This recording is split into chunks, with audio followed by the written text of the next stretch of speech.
tonight on Evening Magazine. Adventure awaits. I'm Michael King in Seattle, and our heroes from Or Northwest will appear on Dateline. A sneak preview is on the horizon. I'm St. Brian in White Center. Too busy to take care of your own dog? Good thing dog sharing, see ya, has come to Seattle. They're training hard so that your whitewater adventure will be a thrill, not a spill. He's the star of Cuban Fury, but Nick Frost feels at home in the Northwest. I'm kind of a Mariners fan and I like Eddie Vedder, so, you know, I'm happy. What more do you need? I know. And a local radio personality makes a surprising on-air admission. But first tonight, last night, Nirvana was finally inducted into the Rock and Roll Hall of Fame, and there was a very special moment at the ceremony you have to see. After decades of some very public and very ugly squabbling, Kurt Cobain's widow, Courtney Love, hugged the two surviving members of Nirvana on stage. She later tweeted it was the most magical part of the evening. So maybe finally all the bad blood has been put to rest, or maybe the saga continues. Well, the adventure continues for 4 Northwest men and a boat. Here's Michael with the latest on their epic journey. Yeah, we first met the men of Or Northwest in 2006. 4 men, 1 rowboat, 1 huge Atlantic Ocean. They decided just to row across it. Well, Sunday night, they will be on Dateline. We trained with them during a mock rescue. We saw their first flip. We hung out at their pad on land and at sea, heard their hopes and dreams and fears. Of course, death and failure, those are 2 things that are kind of always haunting behind you, and you don't even want to talk about it. They shared the journey itself with us, even when they were too tired to talk. We're stonewalled by the current and whatnot the whole way to England. We can... God, what am I trying to think? I'm tired. And when they made it, after 71 days, rowing alongside dolphins from New York to England, we felt their painful exhilaration. We had land on one side and the horizon water on the other. I looked back and I felt like I was leaving home to go home. A few years later, they were at it again, this time rowing from Africa to South America. That's when things went wrong, and that's where Dateline comes in. Correspondent Keith Morrison. And sadly, this video can only tell their story because it was retrieved after what happened to them from the very ocean waters they had the audacity to explore. The last thing I said to him when I saw him was, "Come home to me." At home, a mother sat and worried for weeks before she got the dreaded phone call. My son was gone. He was swallowed up by that ocean. 32-year-old Adam Creek won the Olympic gold medal in rowing in the 2008 Games in Beijing. He was the father of a 2-year-old boy, Jefferson, and his wife Rebecca was pregnant with their second child by the time the expedition was about to set off. They weren't doing this on a whim. They were planning very well. So but people would say, in spite of that, it's still a crazy thing to do. I know. And maybe irresponsible for a young father. On January 23, 2013, the James Robert Hansen and its crew pushed off on their 3,500-mile journey to Miami. And right out of the gate, though, you can see something was just a bit off in terms of their progress. You know, this is a dinghy in the middle of the Atlantic. It could flip. And the interesting thing is, I was always told by all the guys that was a very unfounded concern. That's what the rowers thought. But the ocean never makes guarantees. Oh, I'm on the edge of my seat. In classic Dateline fashion, we kind of leave you hanging there. If you want to see the rest of the story, tune in to King 5 Sunday night at 7 for Or Northwest on Dateline. Well, if you have a dog or if you want a dog, St. Brian has a story just for you. Hey, Michael, let's face it, a lot of us just don't have the time to give a dog the attention it deserves, which is why it's a really good thing that dog sharing has come to Seattle. All the fish are swimming in the water. When a baby comes into the house, it can happen to even the best dogs in the world. Bubble. Oh! He definitely has taken a back seat and he knows it, you know, and I feel really bad about that. Barkley used to go on 5-mile runs with Amy and hikes every weekend. Oh, you But now that Amy is a mom, Barkley is surfing the couch. I just can't give him the affection and attention and love and exercise that I used to. Amy can't, but thanks to City Dog Share, a nonprofit program that connects dog lovers through Facebook, she's found some people who can. Who is it, buddy? Okay, Barkley. Who is it? Who is it, Bubba? Hi, buddy. Is that Courtney and Anna? Hey, guys. Courtney and Anna are dog lovers. To the left. Come on. Who don't have a dog of their own. Come on, bud. We would love to have a dog, but our space and our time right now doesn't allow us to. Plus, the two cats probably wouldn't like it very much either. Yeah. Once a week, they drive down from Northgate to take Barkley on the kinds of adventures good dogs need. There we go. We took him down to the beach, Lincoln Park, walked the beach. We have a couple good photos of him fetching the stick in the water and stuff like that. So it's been a good experience because her and I are really active. It's nice to have a companion to be active with, you know, because I can't throw the ball to her. She's not going to fetch it for me, you know what I mean? So it's nice to have him to do that instead. It's been a month since they've started sharing Barkley. And not only has Barkley grown attached to the girls, He knows that we're fun. We're a good time. but the girls and Amy have become friends. So now it's more than just Barkley. It's sharing our friendship, sharing pictures and stories with each other. So dog sharing can break through the Seattle freeze. I really think that's wonderful. I mean, it's amazing to find people like that in such a short time period. So now when Barkley climbs onto the couch, Good boy, mister. Good boy. it's not because he's bored. It's because he's tired of all the attention. Oh, good boy. So all the information you're looking for is on the City Dog Share Facebook page. We'll put a link on our website as well as our Facebook page. And Kim, as you can tell, just a perfect day for a story like this. Oh, Saint, I'm sorry. This was the perfect day to shoot a story like that. It is absolutely gorgeous out here. We're in the Eastlake neighborhood tonight because this is where Cairo Radio is located. And earlier this week, one of the on-air personalities there made an on-air admission that surprised everyone. But she hopes it will help some people too. South and I-5 already backed up into downtown Seattle from Lake City Way. Your real-time drive out of Seattle, though, not bad. Every 7 minutes, Kimmy Klein's voice helps drivers find their way through traffic. But for years, she couldn't find the words to talk about something else, something deeply personal, until Wednesday afternoon. I announced that I have multiple sclerosis. At the age of 25, Kimmy began feeling numb in her feet, legs, and torso. A battery of tests revealed she had MS. I knew nothing about it. I knew no one with it. No one in my family has it. Sometimes it's genetic. I felt really alone. MS is a chronic disease that attacks the central nervous system. Kimmy injected herself with medication 3 times a week to slow the progression. But she rarely talked about her diagnosis. Most of her coworkers didn't even know. Not many. I'm not even sure my boss knew. I think probably 2 people knew. But this week, the time finally seemed right. Normally I wouldn't talk about it publicly because it's sort of a private thing, but I did it because of the MS Walk, and that's this weekend. The MS Walk raises money to support research, and it's working. Now Kimmy's needles have been replaced by just 1 pill a day. She's one of 15,000 people living with MS in the Northwest. By lending her voice on the radio, Kimmy hopes she can be a voice of advocacy for a cure. I have so much faith in science and medicine. We've come a long way since I was first diagnosed about 8 years ago. So I'm really hopeful.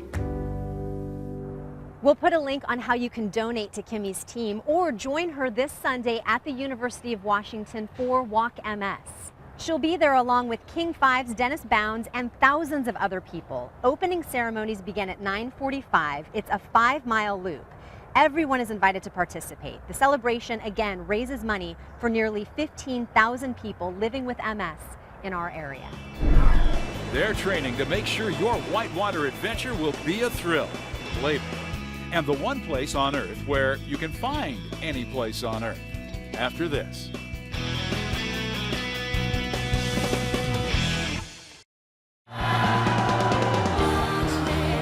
Hey, Jim Dever here. It's been nearly 10 years since Seattle's Matt Harding started dancing his way around the world in a series of viral videos. Well, move over, Matt. Debbie Patterson's on the world stage. Makes me want to dance. The BC native has boogied her way through 20 countries so far in a clip her son posted earlier this week. Now it's her video that's sweeping the globe as a YouTube sensation.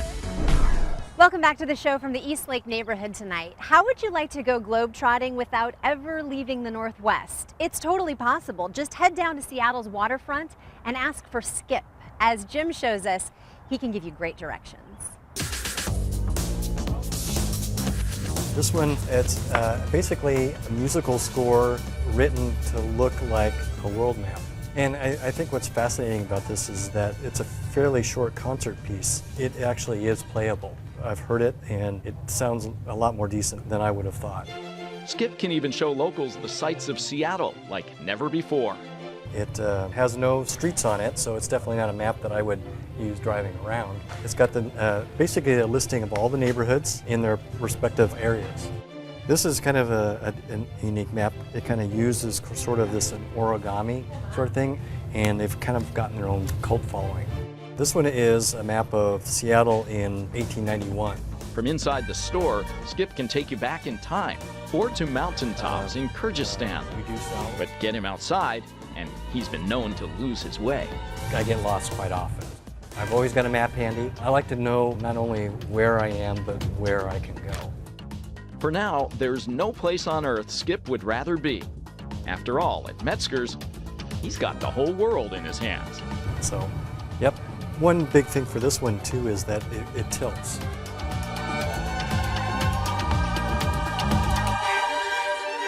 A little bit of extra trivia. Metzger Maps is pretty historic. It opened its doors in Seattle in 1948, and it doesn't just have maps. You can get travel books and national flags there, too. Why comedian Nick Frost feels at home in the Northwest. Later. And Michael King is standing by with an update on some of the tightest, best Northwest escapes races. After this.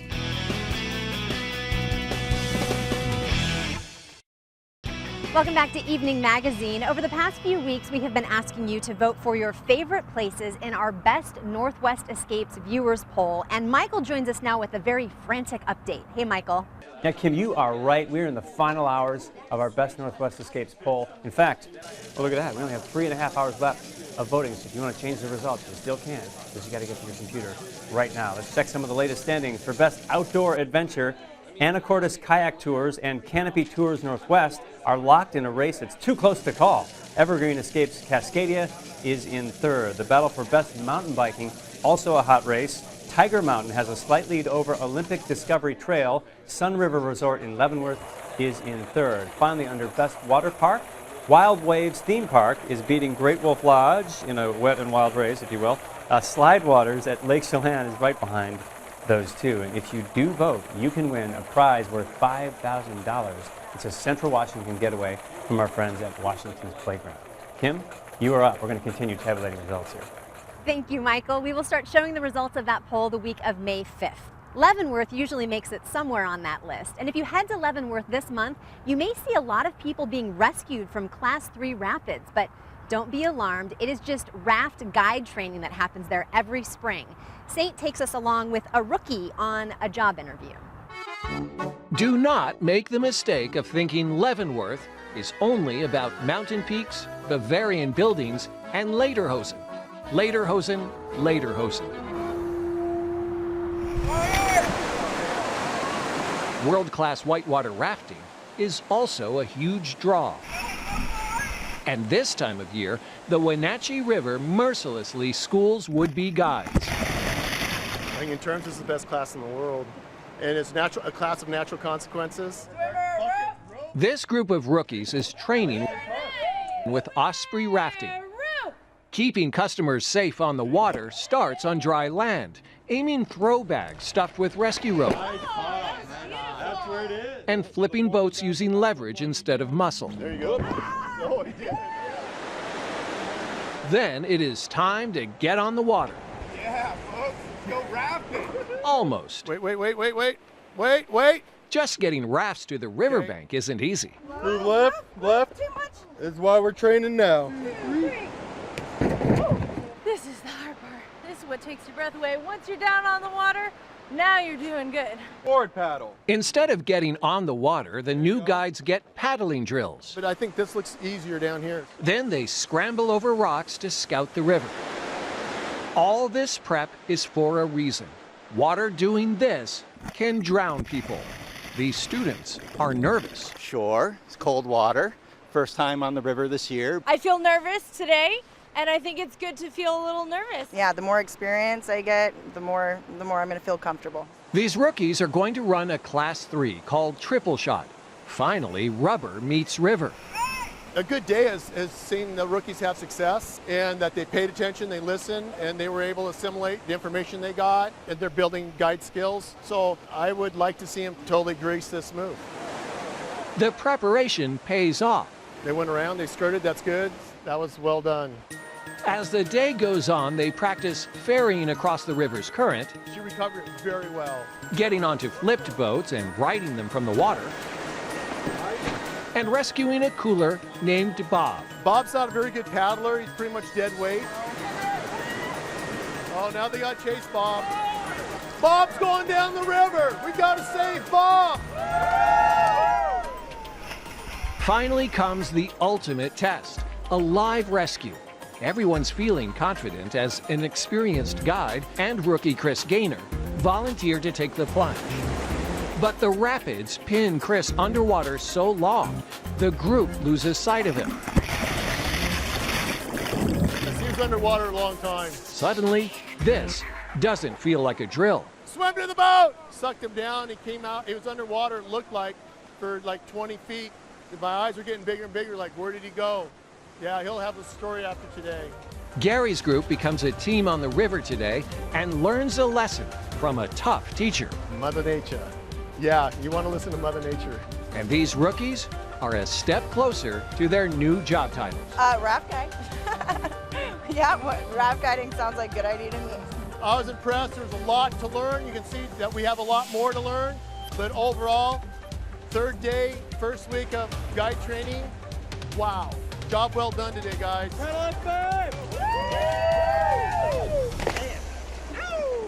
Gary at Osprey Rafting says if you want a real thrill, you should go whitewater rafting in May. By the time most people go in June or July, the river has gone down a little bit. And if you're planning on going to Leavenworth this weekend, don't miss the Ale Festival. It benefits the only Nutcracker museum in the nation. Up next, one of Britain's funniest action stars is talking Cuban Fury when we return.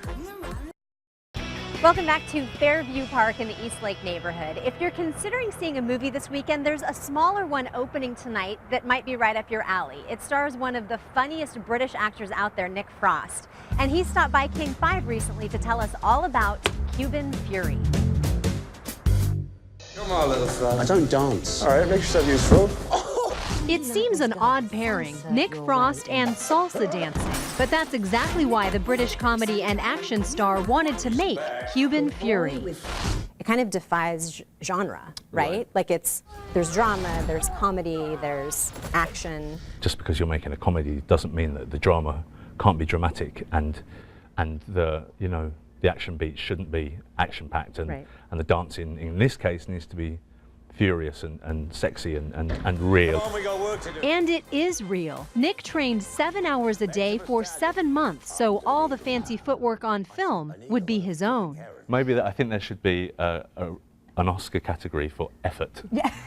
For effort put into the Academy romantic. Award for effort this year goes to If I get it. Nick Frost, Cuban Fury. Yeah, that would be amazing. He plays Bruce Garrett, who loved but abandoned dancing as a child. Now middle-aged, he falls for a co-worker who loves to salsa, played by Parks and Rec's Rashida Jones. She's beautiful, way out of my league. She's like a 10, I'm a 2. It's like a butterfly going out with a parsnip. He starts dancing again to win her over and defeats his office nemesis, played by Chris O'Dowd, leading to a West Side Story type dance-off. Chris's control is quite sloppy, so I did receive a lot of kicks to my genitals, which was it was nice and it's not nice.